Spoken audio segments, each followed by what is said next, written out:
nakakuan mi. Nakadagit mi grasya. Meron doon birthday party. Merong nagbe-birthday doon.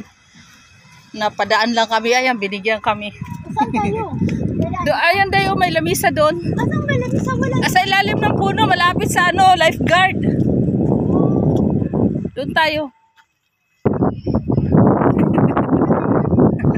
Wala, ano ka ba? Pinas lang yung may bayad. Dito, libre lahat. Ano ka ba?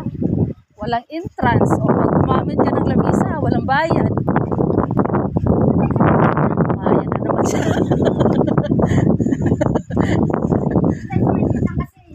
Ayan o, ayoko dyan. May sira.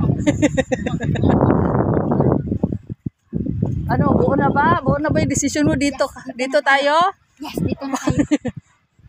Hala. Ayan, sarap naman. Let's eat, guys. Ayan, binigyan kami ng may nag-party doon. Ulit-ulit. Kain muna kami. Ayan na. Alo, grabe pati Indomie. Indomie yan. Hindi, ano siya, yung Pinoy. Yung pansit canton talaga. Ang galing nga. Saan ka bumili? Sa Philippine store. Dami pala natin ulam eh. Hala, grabe no. Grasya day no. Alam mo, hindi kami nakaluto, guys. Oo, pero mayroon talaga. Tapos ayan ito, pagbaba namin galing bundok, merong nagparty dito. Binigyan kami pagkain.